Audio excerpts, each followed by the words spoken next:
My name is Julia Mercer. I'm 32 years old. 8 years ago, on the morning of my final medical school interview, my father laughed in my face and said, "Girls like you don't become doctors, Julia. You have family responsibilities." Right then, my mother took my car keys while my younger brother dropped a heavy bucket and sponge at my feet and smirked. "The car wash starts in 15 minutes. We need you here." They didn't care. I had one chance to earn my place in medical school. They wanted me to stay their family's backup plan forever. So I stepped over that bucket, walked away, and never looked back. For 8 years they thought they had destroyed my future. They were wrong. Now the tables have completely turned. My brother is about to discover just how expensive that car wash really was. Before I continue, if this story is already making your blood boil, please take a moment to like this video and subscribe. Drop a comment below telling me where you're watching from and what time it is right now. I read every single one. Let me know if you're on Team Julia, because what happens next will leave you speechless. I need you to understand something about my family. We weren't poor. We weren't uneducated. From the outside, we looked like the kind of family people admired. We lived in a quiet suburb outside Lexington, Kentucky, in a 2-story brick house with a neatly trimmed lawn, 2 SUVs in the driveway, and a church we attended every Sunday without fail. My father, Robert Mercer, owned Mercer Auto Repair, a respected repair shop that had served the community for almost 30 years. My mother, Linda Mercer, taught 4th grade at the local elementary school before retiring early to help the family business. On paper, we were successful. Inside that house, we operated by a completely different set of rules. And I was always the one expected to sacrifice. My younger brother, Tyler, was 3 years younger than me, but you'd never know it from the way my parents treated us. Tyler wasn't smarter. He wasn't more responsible. He certainly wasn't more hardworking. But he was their son. In our house, that alone made him the future. My achievements were expected. His were celebrated. When I earned straight A's in high school, my father nodded once and asked if I'd finished cleaning the garage. When Tyler barely passed Algebra 2, my parents took him out to dinner because, according to my mother, everyone learns differently. When I graduated as valedictorian, my father missed the ceremony because Tyler had a baseball tournament. When Tyler sat on the bench the entire season, Dad proudly displayed his participation trophy in the living room. That was our family. I learned very early that excellence didn't earn attention. It only earned more expectations. Medicine had fascinated me since I was 12 years old. My grandmother suffered a stroke when I was in middle school. I spent weeks sitting beside her hospital bed asking doctors questions about everything they were doing. Most adults smiled politely and ignored me. One physician didn't. Dr. Melissa Carter knelt beside my chair one afternoon and spent nearly 20 minutes explaining how the brain recovered after a stroke. She treated me like my questions mattered. I walked out of that hospital knowing exactly what I wanted to become. A physician. Not because of the money. Not because of prestige. Because I wanted to make frightened families feel the way Dr. Carter made ours feel. From that day forward, every decision I made pointed toward medical school. Advanced science classes. Volunteer work at Baptist Health Lexington every Saturday morning. Summer internships. Research competitions. By senior year of college, my GPA was a 3.94. I graduated magna cum laude with a degree in biology from the University of Kentucky. I studied for the MCAT every night after work. Because unlike Tyler, nothing was handed to me. I paid for almost everything myself. Scholarships covered tuition. Working covered everything else. 3 evenings every week I waited tables at a steakhouse just outside campus. Weekends I tutored chemistry students. Every dollar had a purpose. Application fees. MCT registration. Interview travel. Professional clothes. Every expense represented another step toward becoming Dr. Julia Mercer. Meanwhile, Tyler had a different dream every 6 months. First it was becoming a professional baseball player. Then a real estate investor. Then a fitness influencer. then a cryptocurrency expert. Then he decided he'd build the biggest detailing business in central Kentucky. Every new idea was, according to my parents, the opportunity of a lifetime. Every failure was blamed on someone else. When Tyler lost nearly $8,000 trying to flip used trucks, Dad called it valuable experience. When he quit community college after one semester, Mom insisted college wasn't for everyone. When creditors started calling, my parents quietly paid every bill. I wasn't jealous. I was exhausted. Because every time Tyler chased another impossible dream, I became the backup plan. Dad would call. Julia, Tyler needs help organizing invoices. Mom would text. Can you cover the front office this afternoon? Then it became, watch the shop. Answer the phones. Balance the books. Order supplies. It'll only take a couple of hours. A couple of hours became entire weekends. Entire weekends became holidays. Eventually, I realized I was working almost 25 unpaid hours every week at Mercer Auto Repair. I wasn't an employee. I wasn't on payroll. I was family. According to my father, family didn't charge family. One evening, after spending 8 straight hours reorganizing inventory instead of studying organic chemistry, I finally asked the question I'd been swallowing for years. Dad, could you at least pay me something? He didn't even look up from his paperwork. You'll make plenty of money once you're a doctor. I still have bills now. So does Tyler. I stared at him. Tyler isn't here. He has meetings. Meetings. That was the word everyone used whenever Tyler disappeared. Business meetings. Networking meetings. Investment meetings. Nobody ever knew where he actually went. Sometimes he came home with another business card. Sometimes another expensive gadget. Sometimes another excuse. But somehow, I was always the one expected to clean up afterward. By 24, I knew every customer by name. Every vendor. Every account. Every employee schedule. If Mercer Auto Repair functioned smoothly, it was because I quietly kept it running behind the scenes. My father accepted every compliment. Tyler accepted every opportunity. I accepted responsibility. Nobody thanked me. The only person who ever noticed was our oldest mechanic, Frank Dawson. Frank had worked for Dad since before I was born. One afternoon he handed me a bottled water while I sorted invoices.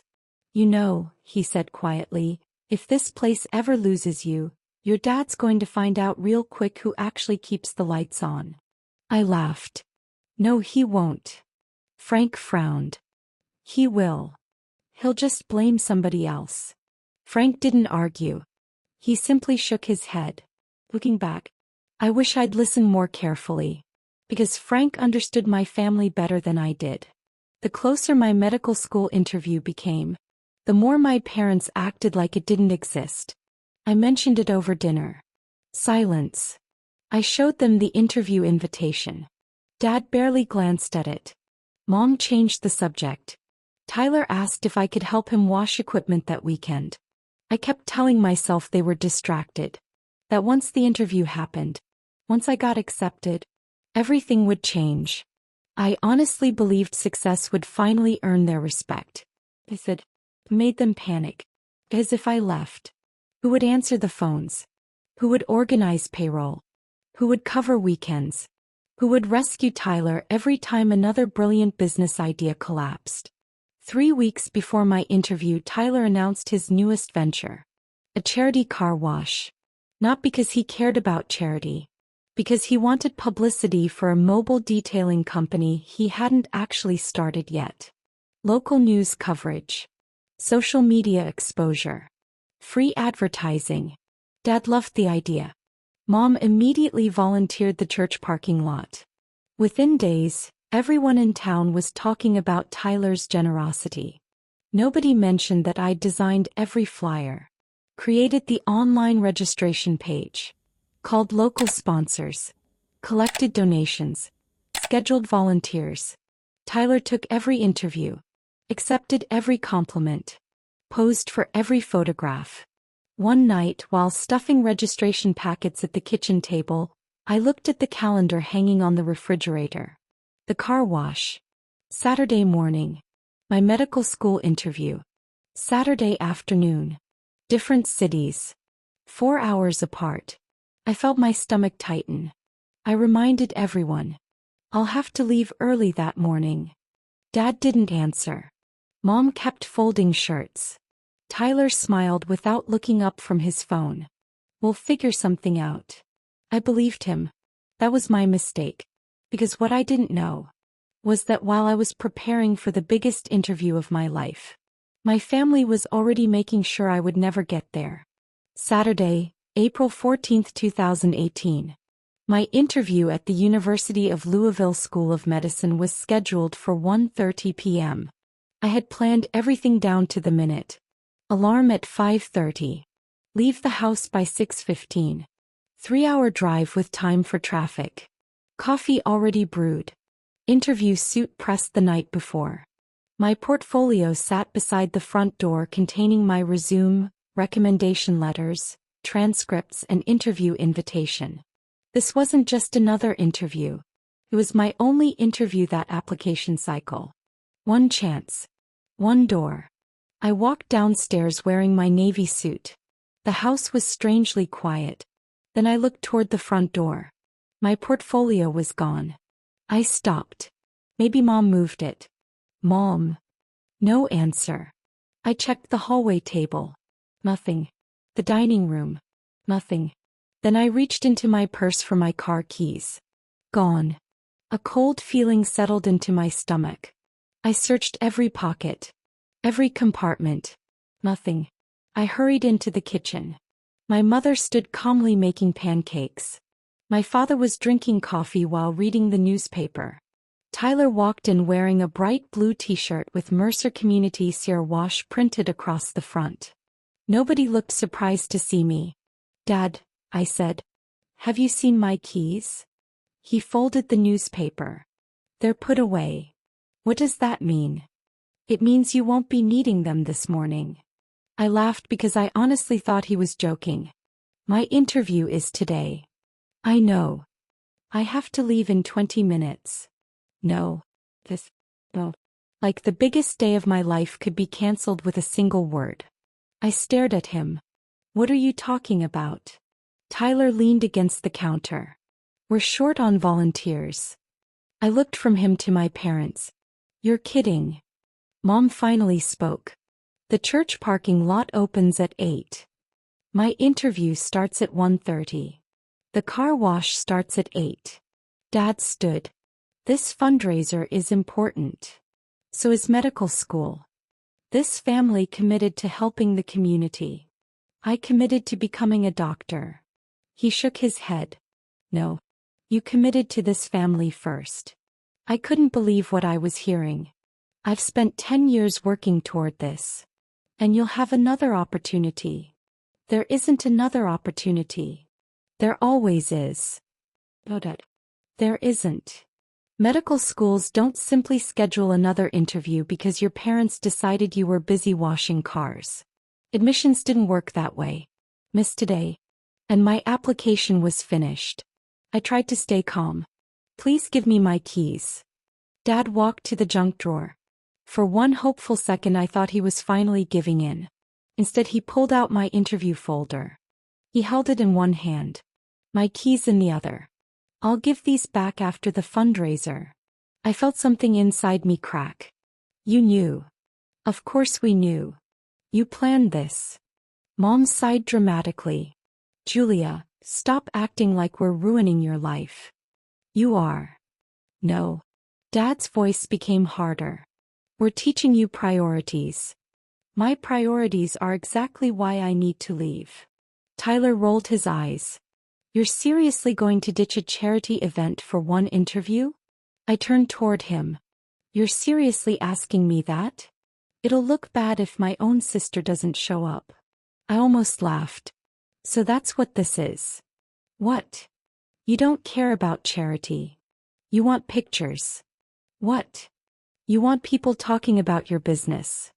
My business helps people. You don't even have a business. His face reddened. Dad stepped between us. Enough. I looked at my father. If I miss this interview, you'll apply again. I've already spent nearly $4,000 applying. Then you'll save up again. You can't be serious. He lowered his voice. I'm completely serious. I looked at my mother. She wouldn't even meet my eyes. Mom. Nothing. Please. She quietly said, family comes before careers. Those 6 words changed my relationship with my parents forever. I realized they weren't trying to delay me. They were trying to keep me. As long as I stayed home. Mercer Auto Repair kept running.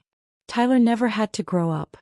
And my parents never had to admit that their daughter had dreams bigger than their family business. I took one slow breath. Then another. Give me my keys. Dad shook his head. No. I stepped forward. He stepped back. For a second I actually considered grabbing them. I stopped. Because I suddenly understood something. Even if I got the keys, even if I somehow made the interview, nothing about this family would ever change. They would keep asking, keep demanding, keep sacrificing me. Forever. Tyler broke the silence. Can we go now? Volunteers are waiting. Volunteers. Customers. Photographs. Television cameras. Everything had been arranged. Everything. Except my future.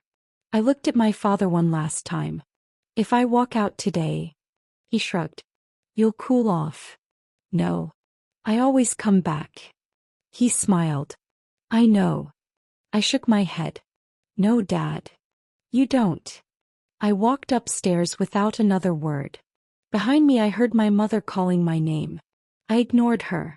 Inside my bedroom I opened my closet. I pulled out a large duffel bag. Jeans. Sweaters. Passport. Birth certificate. Social security card. Every dollar I had saved. About $2,800. I packed in less than 10 minutes. Downstairs nobody expected to see luggage. Dad frowned. What are you doing? Leaving. You mean after the fundraiser? I mean now. You don't have your keys. I'll call a rideshare. Mom laughed nervously. Julia, stop being dramatic. I zipped the bag. I'm done. Dad's expression changed. Don't be ridiculous. I'm not. You'll regret this. I already regret staying this long. Tyler checked his watch. Seriously. I looked directly at him. I hope today's car wash is worth it. He smirked. It will be. I picked up my suitcase. Dad blocked the front door. You're not walking away from this family. I looked at him calmly. You're right. Then I opened the side door leading through the garage. The same door I'd used thousands of times growing up. Without another word. I walked out. I never attended that interview. By the time I reached the airport shuttle downtown, admissions had already marked me as a no-show. Years of work. Gone. Not because I failed. Not because I wasn't qualified. Because the 2 people who should have protected my future decided my brother's car wash mattered more. As the rideshare pulled onto Interstate 64, I looked back only once. Not at the house. At myself. The version of Julia Mercer who still believed that if she worked hard enough, loved enough, and sacrificed enough, her family would finally choose her. He never came back. The woman who stepped out of that car in Louisville a few hours later had absolutely nothing. No medical school. No home. No family. But for the first time in her life, she was finally free. April 14, 2018. By 4:45 that afternoon, I was sitting alone inside a coffee shop in Louisville, Kentucky, still wearing the navy suit I'd bought for my medical school interview. The interview I never got to attend. At 5:12 p.m. my phone buzzed. University of Louisville School of Medicine admissions. My heart stopped. I answered on the first ring. Hello, this is Julia Mercer. Ms. Mercer, this is Karen from admissions. We noticed you didn't arrive for your scheduled interview today. We wanted to make sure everything was all right. For 3 seconds, I almost told her the truth. That my parents had hidden my car keys. That they took my interview portfolio. That they chose my brother's charity car wash over the future I'd spent 10 years building. Instead, I swallowed every word. "I'm so sorry," I whispered. "I had a family emergency." There was a brief silence. "I understand," Karen said gently. "Unfortunately, interviews can't be rescheduled this late in the admissions cycle. We wish you the very best." The call lasted less than 2 minutes. 10 years of work ended in 106 seconds. I sat there until the coffee shop closed. Not crying. Not angry. Just empty. Around 8 o'clock I booked the cheapest motel room I could find. $58. The carpet smelled like bleach. The mattress leaned to one side. I didn't care. It was the first place I'd ever slept that my parents couldn't walk into without permission. The next morning I checked my bank account. $2,847.16. That was everything I owned. No apartment. No job. No backup plan. For the first time since I was 18. I had absolutely no idea what came next. Monday morning I started applying everywhere. Hospitals. Clinics. Research labs. Medical offices. Pharmacies. Anything remotely connected to healthcare. I quickly discovered something nobody tells you after college. A biology degree without medical school doesn't open many doors. Most employers wanted experience. The few entry-level positions paid barely enough to survive. By Friday I'd submitted 32 applications. 1 interview. No offers. My motel bill kept shrinking my savings. After 10 days I moved into an extended stay hotel outside Lexington because it was cheaper by the week. I bought groceries instead of eating out. Peanut butter. Bread. Instant oatmeal. Frozen vegetables. I tracked every dollar in a notebook. My daily budget became $21. If I spent $23, I found $2 somewhere else. 3 weeks later my phone finally rang. Bluegrass Family Clinic. They needed a temporary medical receptionist. $12.75 an hour. No benefits. 90-day contract. I accepted before the office manager finished explaining the position. The work wasn't glamorous. Checking patients in. Answering phones. Scheduling appointments. Scanning insurance cards. But every day I watched physicians walk through those doors. Instead of making me bitter, it reminded me why I refused to quit. During lunch breaks I studied for the MCAT again. Not because I had another interview. Because I believed I'd eventually need another chance. Summer turned into fall. My contract ended. The clinic couldn't afford to keep me. Back to job hunting. Back to rejection emails. Back to wondering whether my parents were right. Maybe medicine simply wasn't meant for me. Then something unexpected happened. Dr. Emily Harris, one of the physicians I'd worked with, stopped me as I packed my desk. "Julia." "Yes. You're too capable to disappear." I smiled politely. "I appreciate that." "No." She handed me a business card. "I mean it." The card belonged to a clinical research organization in Cincinnati, Ohio. They're looking for research coordinators. I've never done research coordination. You'll learn. They probably want someone with experience. They want someone reliable. She looked directly at me. "I've watched you for 3 months. You've never been late. You learned every software system in 2 weeks. You solve problems before anyone asks. Experience can be taught. Character can't." It was the first professional compliment I'd received in years. I thanked her and drove to Cincinnati the following Monday. The interview lasted 45 minutes. 3 days later, they offered me the job. Research coordinator. Annual salary. $41,500. Felt like winning the lottery. For the first time since leaving home, I signed a real lease. A 1-bedroom apartment. $680 a month. Nothing fancy. Second floor. Old appliances.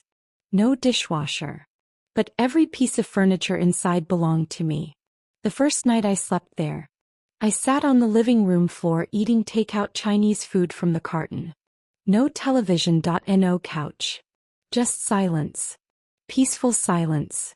Nobody asking me to answer shop phones. Nobody reminding me that family came first. Nobody telling me my dreams could wait. The work challenged me immediately. Clinical trials. Federal regulations. Patient consent forms. Data collection. Compliance audits.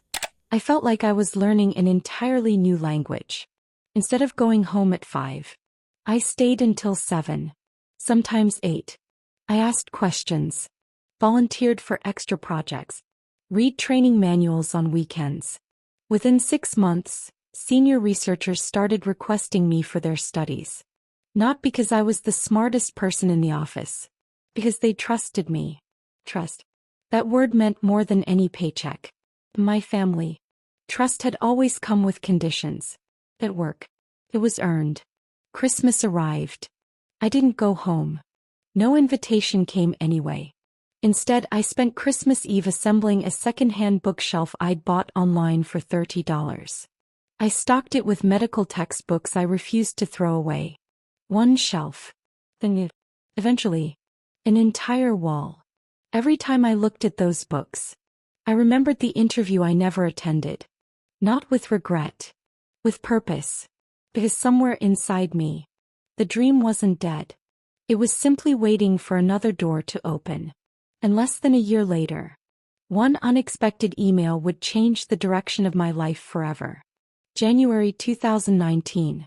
9 months had passed since I walked out of my parents' house.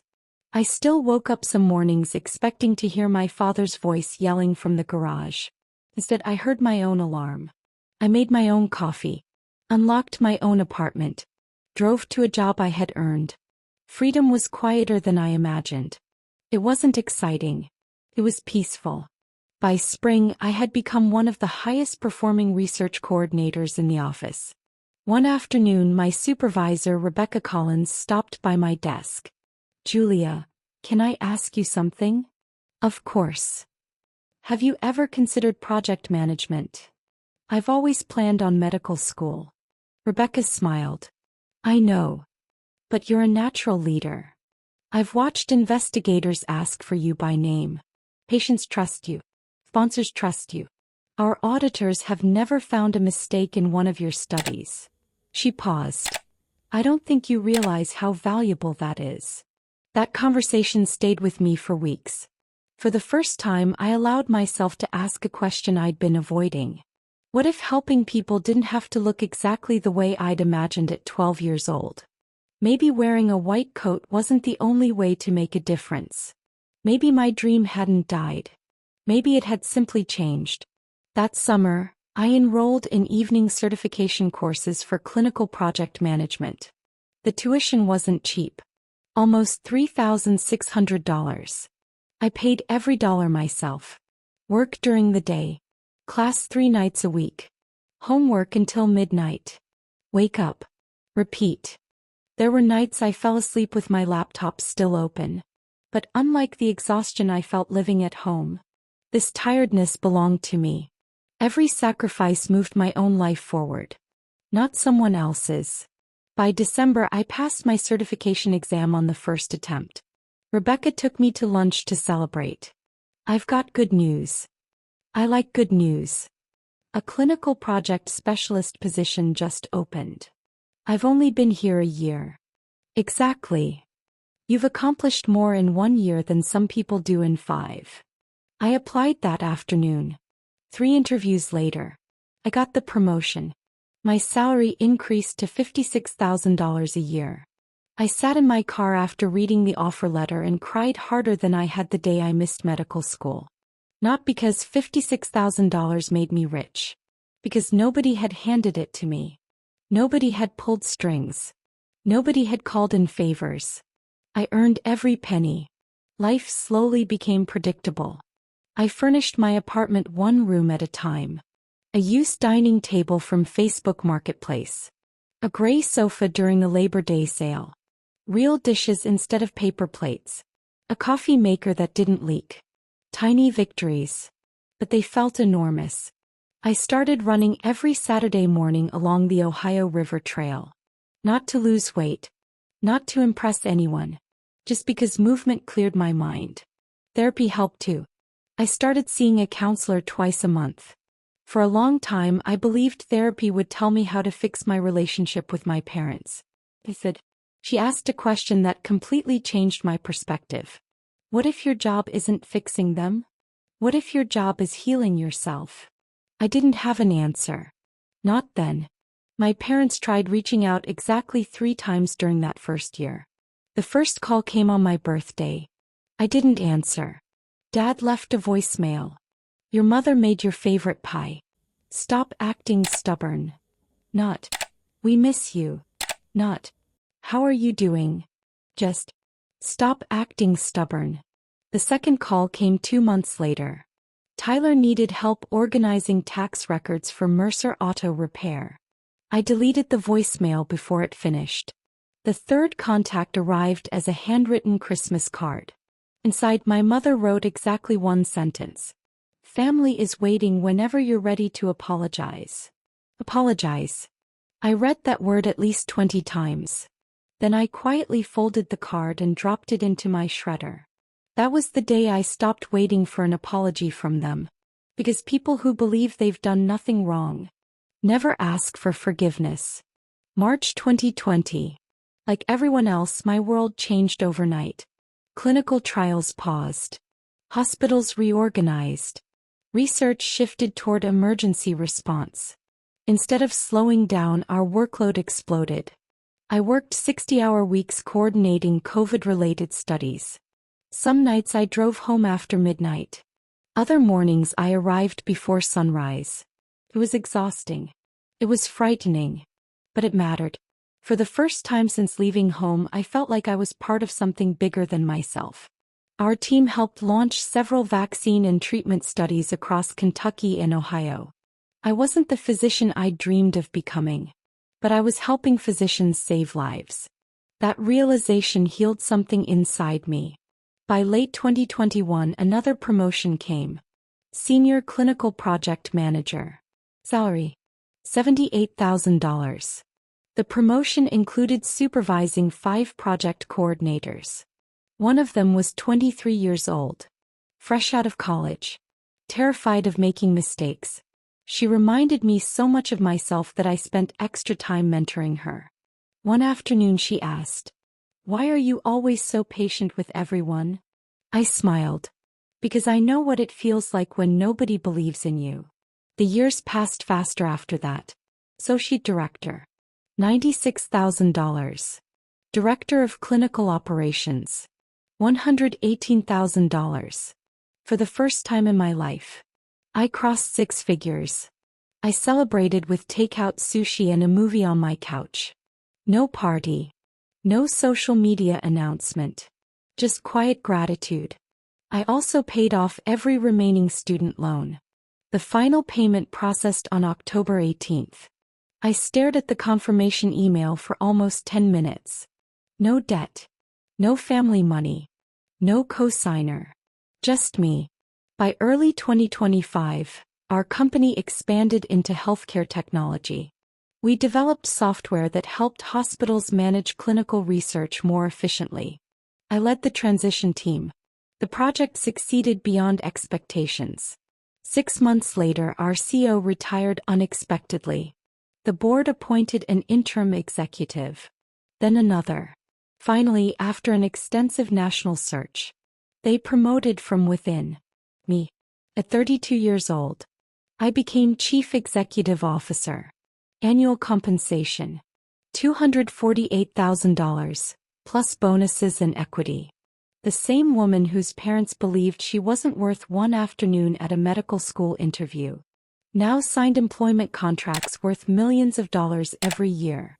The board congratulated me. Employees applauded. Industry leaders sent flowers. I accepted every handshake with gratitude. But after everyone went home that evening, I sat alone in my new office overlooking downtown Cincinnati. There was one thing I couldn't stop thinking about.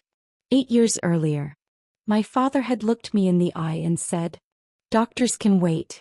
Family can't." I smiled sadly, because life has a strange sense of timing. Less than 4 months after I became CEO, an application landed in our hiring system with a name I hadn't seen since the day I walked out of that house. Tyler Mercer. My younger brother. The same brother whose car wash had cost me medical school. And according to his resume, he wanted a job working for me. May 6, 2026. Tuesday morning, 8:17 a.m. I was in my office reviewing applications for a newly created regional operations manager position. It was one of the most important hires we'd make that quarter. The role supervised 12 facilities across Kentucky and Southern Ohio. Salary: $96,000 a year. Human Resources had already narrowed the list to 18 qualified candidates. I was reviewing the final 5 before interviews were scheduled. The first resume looked strong. The second was impressive. The third wasn't a fit. I clicked the fourth application. The moment the file opened, my coffee stopped halfway to my mouth. Tyler Mercer. I stared at the screen for several seconds. It couldn't be. I read it again. Mercer Tyler James. Same birthday. Same hometown. Same phone number I'd memorized years ago. 8 years. Not a single phone call. Not a single apology. No. His resume had somehow landed on my desk. I leaned back in my chair. There was no way Tyler knew I worked here. I hadn't spoken to anyone in my family since the day I walked out. I wasn't on Facebook. I rarely used LinkedIn outside of work. As far as my parents knew, I had disappeared. This wasn't planned. It was coincidence. The kind of coincidence nobody would believe if it happened in a movie. I opened his resume. His career history immediately caught my attention. After the charity car wash, he'd officially launched Mercer Mobile Detailing. According to the resume, he had built the company into one of the fastest-growing detailing businesses in central Kentucky. Operations Manager. 40 employees. Annual revenue exceeding $1.8 million. Expanded into 3 counties. Developed customer service systems. Managed payroll. Negotiated vendor contracts. Reduced operating costs by 22%. I kept reading. Something didn't feel right. Not because Tyler wasn't capable of learning.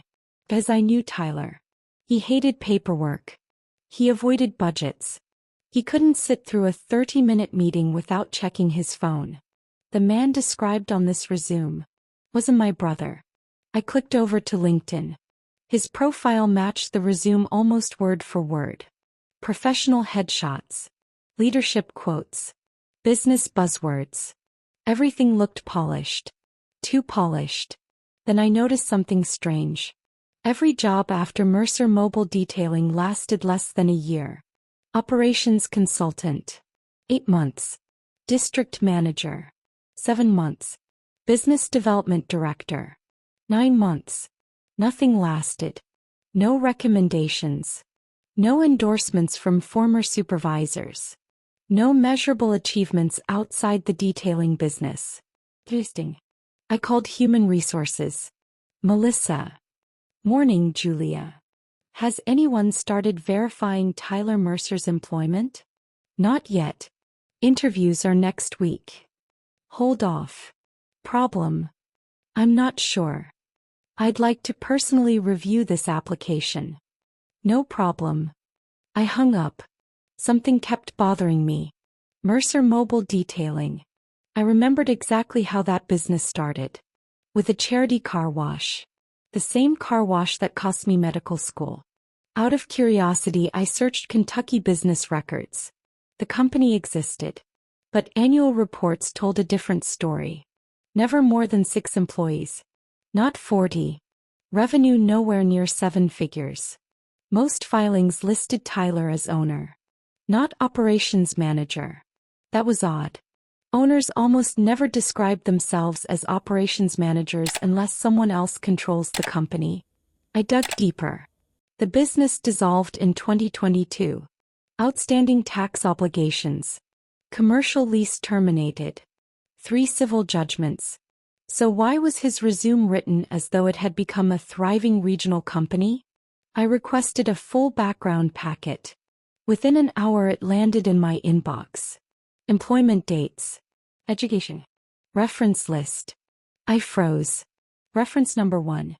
Robert Mercer. Owner. Mercer Auto Repair. Former supervisor. My father. Of course. Reference number 2. Linda Mercer. Administrative manager. Mercer Mobile Detailing. My mother. Reference number 3. Family friend. 3 references. All people who would protect Tyler. Just like they'd always done. I closed my office door. For the first time in 8 years. I felt my heartbeat speeding up. Not from anger. From curiosity. Did they really think nobody would verify any of this? Or had they spent so many years covering for Tyler that lying had become normal? There was only one way to find out. I picked up the phone. Not as Julia.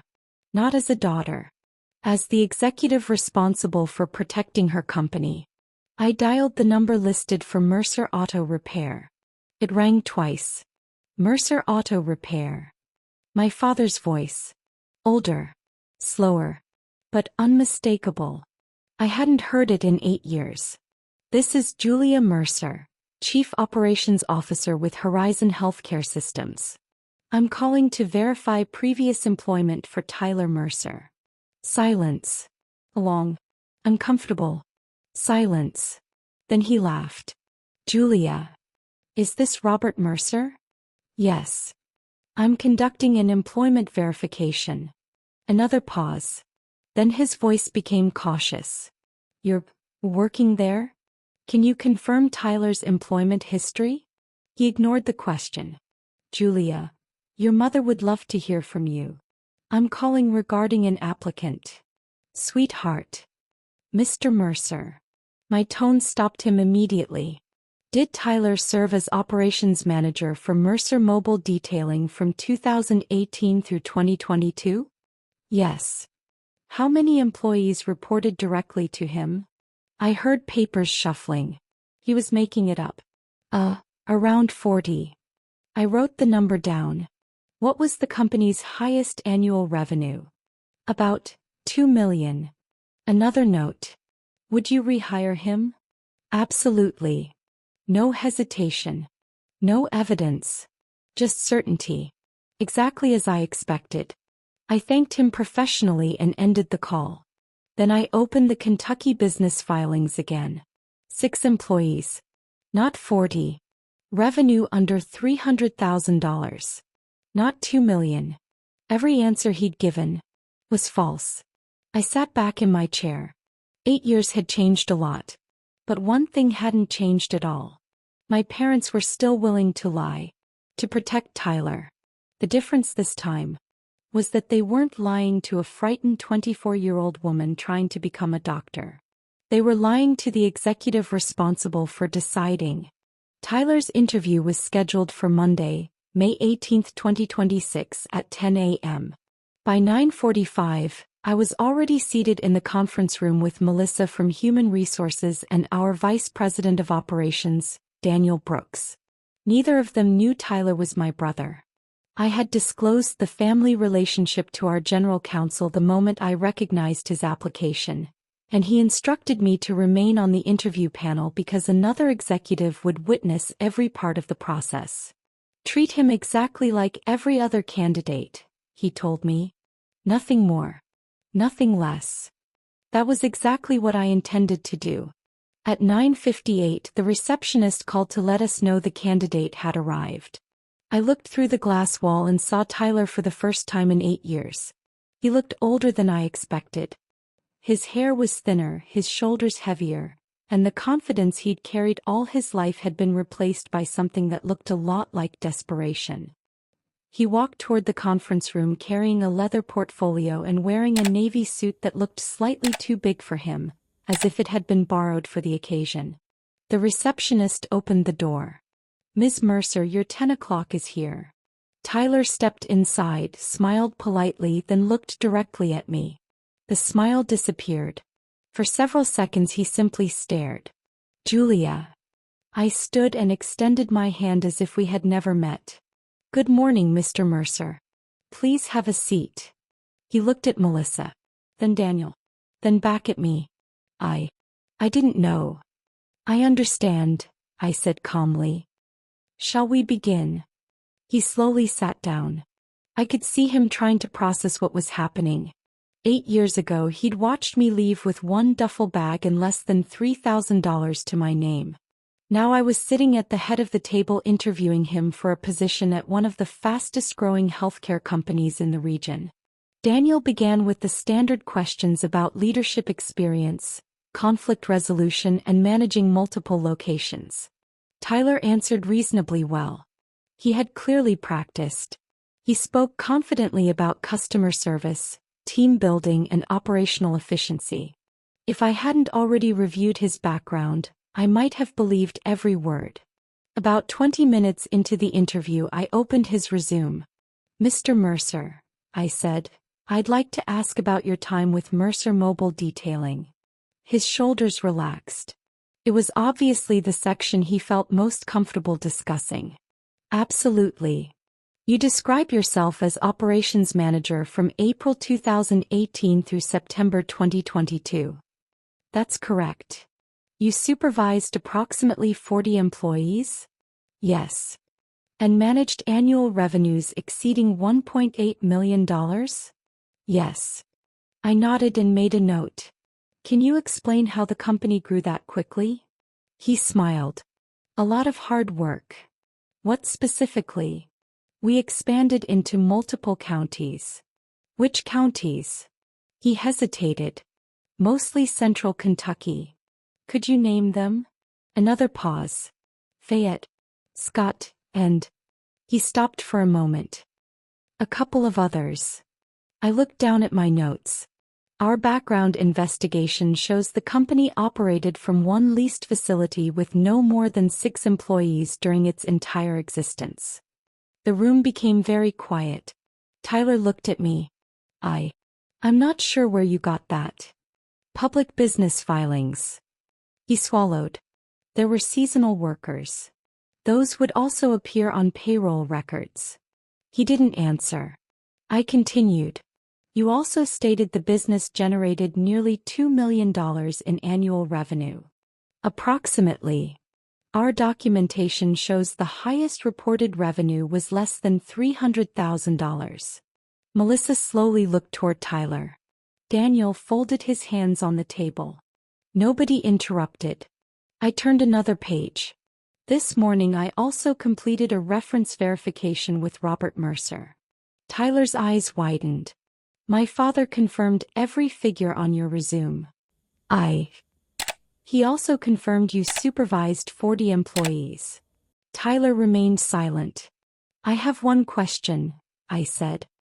Were the numbers on your resume your estimates, or were they intentionally exaggerated? He rubbed both hands together before answering. They're optimistic. Daniel spoke for the first time in several minutes. Optimistic. Tyler forced a smile. I rounded up. From 6 employees to 40? Daniel asked. Tyler didn't answer. I slid a copy of the Kentucky business filings across the table. I believe everyone deserves an opportunity to explain discrepancies before we make a hiring decision. That's why you're here today. This is your opportunity. Is there anything on your resume you'd like to correct? For the first time since the interview began, the confidence disappeared completely. He looked down at the documents, then back at me. Finally he sighed. The business wasn't as successful as I made it sound. Why? No one interviews people who failed. The room fell silent again. I understood the temptation to make yourself look bigger than your past. I'd spent years feeling like my life had been measured against someone else's success. But there is a difference between presenting yourself well and inventing qualifications you never earned. I closed the folder. Thank you for your honesty. He looked relieved. Then I continued. Unfortunately, company policy requires us to end the interview when material misrepresentations are confirmed during the hiring process. His face fell. Julia. I raised my hand gently. This isn't personal. It feels personal. No, I replied quietly. Personal was 8 years ago. This is business. For the first time all morning he lowered his eyes. I couldn't tell whether he was embarrassed, or finally remembering the day my own future had been treated as disposable. The interview ended 5 minutes later. He thanked Daniel. He thanked Melissa. When he reached the door he paused without turning around. I'm sorry about medical school. Those 6 words stopped me. Not because they erased anything. They didn't. But because they were the first acknowledgement from anyone in my family that what happened that morning had been wrong. I answered honestly. So am I. He nodded once and walked out. I watched the conference room door close behind him. 8 years earlier, I'd walked away from my family with nothing except a suitcase and a broken dream. Now my brother was the one walking away. The difference was that I hadn't taken anything from him. I had simply told the truth. I assumed that was the last time I'd ever see Tyler. I was wrong. About 6 weeks later, Melissa from Human Resources walked into my office carrying another stack of hiring paperwork. We've got an issue with our new facilities contract, she said. The staffing agency we use in Lexington lost 3 employees this week. We need temporary administrative support until we can recruit permanent staff. How long? Maybe 3 months. Can the agency fill it? They're trying, but they've already sent everyone qualified. I glanced at the paperwork. What's the alternative? Melissa handed me another file. This came in yesterday. I looked at the name. Tyler Mercer. I raised an eyebrow. He applied again? This time for the entry-level operations support coordinator position. $43,000 a year. I flipped through the application. It was completely different from the first one. No inflated job titles. No imaginary revenue figures. No exaggerated employee counts. He listed exactly 6 employees at Mercer Mobile Detailing. He admitted the business had failed in 2022. He explained the gap in his employment history. Most importantly, he attached a 1-page letter. It wasn't addressed to me. It was addressed to the hiring committee. My previous application contained information that overstated my experience. I take full responsibility for that decision. During my last interview, I was given an opportunity to tell the truth instead of continuing a lie. I appreciate that opportunity even though it cost me the position. If I am considered for this role, I want to be evaluated on what I've actually done, not on who I wanted people to believe I was. I read the letter twice. Then a third time. Sounded nothing like the Tyler I had grown up with. I called Melissa. Did anyone help him write this? No. Has he contacted anyone here? Not once. What do his references say? They're different this time. Instead of our parents, he'd listed 2 former customers and a supervisor from a warehouse where he'd worked after his business closed. Their comments were surprisingly consistent. Shows up early. Works hard. Keeps to himself. Owns his mistakes. I sat quietly for a long moment. 8 years earlier, I had wanted someone, anyone, to judge me on my own merit instead of my family's expectations. Now I had to decide whether I was willing to do the same for my brother. I approved an interview. Not because he was family. Because this application deserved one. The second interview couldn't have been more different from the first. Tyler answered every question honestly. When he didn't know something, he admitted it.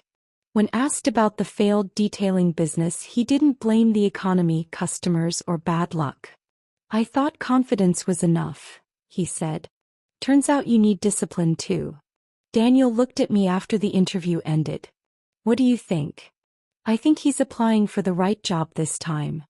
So if we're going to tell candidates honesty matters, we should mean it. Tyler received the offer the following afternoon. Operations Support Coordinator. Starting salary: $43,000 a year. No management responsibilities. No special treatment. No shortcuts. On his first day, I deliberately stayed away from orientation. I didn't want people whispering that he'd been hired because he was related to the CEO. He wasn't. He was hired because he finally told the truth. Over the next several months, I watched him the same way I watched every new employee. He arrived before his shift started. He stayed late when projects fell behind. He asked questions instead of pretending to know the answers. When he made mistakes, he fixed them without excuses. One afternoon I happened to pass the operations floor and saw him helping a new employee learn a reporting system. He reminded me of someone. Not the brother I grew up with. The person he might have become years earlier if everyone around him hadn't spent his entire life rescuing him. The biggest surprise came just before Thanksgiving. My assistant buzzed my office. "Tyler Mercer is here. He says he only needs 5 minutes." I told her to send him in. He walked inside carrying a small envelope. "I won't keep you long." He placed the envelope on my desk. Inside was a cashier's check. $4,000. "What is this?" "I figured out what you spent applying to medical school. You don't owe me this." "I know." He took a deep breath. "But I've owed you something for a long time." I looked at the check. Then back at him. "It won't change what happened." "I know." "It won't give me back that interview." "I know." He nodded slowly. "I just wanted to stop pretending it never happened." For the first time in years I believed him. I pushed the check back across the desk. "Keep it." He frowned. "You earned it." "So did you." "No," I said with a small smile. "What I wanted wasn't money." "What was it?" "The truth." He lowered his head. "You deserved that 8 years ago." "Yes." "I'm sorry it took me this long." After he left, I sat in silence for several minutes. People often ask whether I ever reconciled with my parents. The answer is no. Not because forgiveness is impossible. Because accountability never came. Even after Tyler admitted the truth, my parents insisted they had only been doing what was best for the family. Maybe they believed that. Maybe they always will. But I learned something the day I walked out of that house with one duffel bag. Sometimes the family you build through integrity, respect, and hard work becomes stronger than the family you were born into. Today, Tyler still works at the company. Not as an executive. Not because of me. Because every day he earns the right to be there. And every time I see his employee badge, I'm reminded of something my father said the morning he took my car keys. "Medical school can wait. Family comes first." He was wrong. The future comes first. Because when people who love you ask you to sacrifice your future for their comfort, they aren't protecting the family. They're protecting the way things have always been. Walking away from that house cost me my dream of becoming a doctor. But it gave me something I value even more. A life that belongs to me. I know what time both events start.